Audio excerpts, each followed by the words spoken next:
guys! Good afternoon! Welcome back to my vlog! So habang hindi pa umiiyak yung aking alaga, nandito siya sa baba. Tatapusin natin yung planchahin kasi guys, hindi ko siya magagawa kasi nga kapag ka nandoon sa nanay na yung bata, iyak siya ng iyak. So habang hindi pa siya naiyak, kasi kagigising lang niya eh. So hindi ko natapos kasi nagising na siya. So habang hindi pa siya umiiyak, tapusin natin yung planchahin kasi may dalawang basket pa doon. Ang dami ko naman na planchahin yun.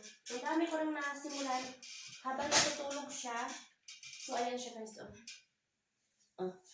Ayan. Yung mga naplantya natin at mayroon pa doon dalawa. So tapusin natin to guys habang hindi pa umiiyak si baby. Ayan, tapusin natin. Alam ko na marami makaka-relate. Minsan guys, alam niyo ba kapag hindi magpababa yung alaga ko yan, karakarga ko yan siya habang naglilinis ako ng bahay. So, gawa tayo ng paraan para matapos natin yung mga trabaho natin.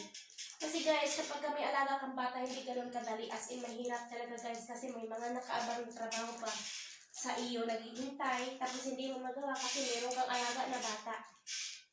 So, habang naglalaro siya dyan at hindi pa umiiyak, tapusin natin yung ating planchahe. So, yun lang guys. Bye!